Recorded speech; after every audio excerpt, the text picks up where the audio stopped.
भगवान विष्णु और कलियुग की कथा। पौराणिक कथाओं में कलियुग को मानवता के पतन का युग कहा गया है। ये चारों युगों सत्ययुग, त्रेतायुग, द्वापर युग और कलियुग में सबसे अंतिम युग है।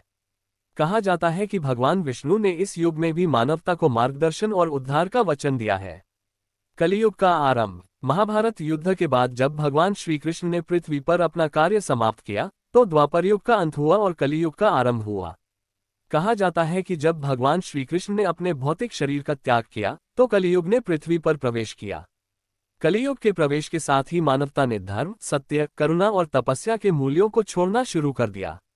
लोभ, मोह, अहंकार और अधर्म का प्रचलन बढ़ने लगा। भगवान विष्णु ने पहले ही भविष्यवाणी की थी कि कलियुग में मानवता अधर्म की ओर बढ़ेगी, लेकिन इसके साथ ही उन्होंने ये भी कहा कि उनका अंतिम अवतार, कल्कि अवतार, इस युग में होगा। योजक चिन्ह, योजक चिन्ह, योजक चिन्ह। कलियुग की विशेषताएं। शास्त्रों में वर्णित है कि कलियुग में धर्म के 4 स्तंभों सत्य, दया, पवित्रता और तप में से केवल एक स्तंभ बचा रहेगा, वह है सत्य। लेकिन जैसे जैसे कलियुग आगे बढ़ेगा, सत्य का भी ह्रास होने लगेगा। महाभारत के शांति पर्व और भागवत पुराण में कलियुग की विशेषताओं का वर्णन किया गया है। 1. लोग धन के लिए अपने रिश्तों और धर्म को त्याग देंगे। 2. अधर्म को धर्म और पाप को पुण्य माना जाएगा। 3. हिंसा, लोभ और कामना का वर्चस्व रहेगा। 4. मनुष्य अल्पायु होगा और बीमारी से पीड़ित रहेगा। 5. ज्ञान का स्थान अज्ञान और पाखंड ले लेगा। योजक चिन्ह, योजक चिन्ह, योजक चिन्ह। भगवान विष्णु का वचन। जब कलियुग का आरंभ हुआ, तब ऋषि मुनियों ने भगवान विष्णु से पूछा, प्रभु, इस अंधकार में युग में जीव कैसे धर्म का पालन करेंगे और मुक्ति प्राप्त करेंगे? भगवान विष्णु ने उत्तर दिया, कलियुग में मैंने जीवों के उद्धार के लिए 3 प्रमुख मार्ग बनाए हैं। 1. नाम स्मरण, मेरा नाम लेना ही सबसे सरल और शक्तिशाली मार्ग है।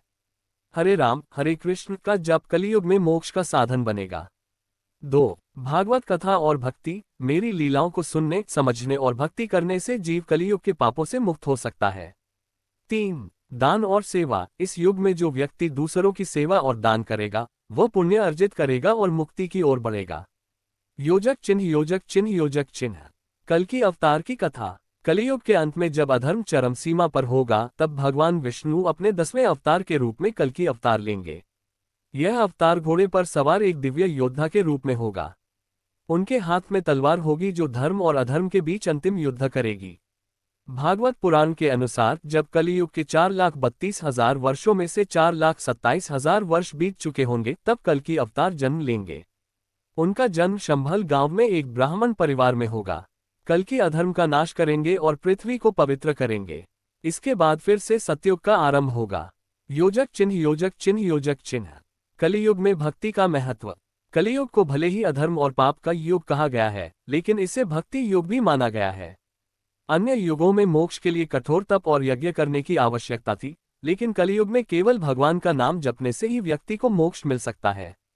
श्रीमद् भागवत में कहा गया है, कलियुग में भगवान का नाम ही सबसे बड़ा मंत्र है। योजक चिन्ह, योजक चिन्ह, योजक चिन्ह। नैतिक शिक्षा। भगवान विष्णु की यह कथा हमें ये सिखाती है कि चाहे युग कितना भी बुरा क्यों न हो, ईश्वर ने हर परिस्थिति में मानवता को मार्गदर्शन दिया है। भक्ति, सत्य और सेवा के माध्यम से व्यक्ति कलियुग के अंधकार से बाहर निकल सकता है और ईश्वर का आशीर्वाद प्राप्त कर सकता है।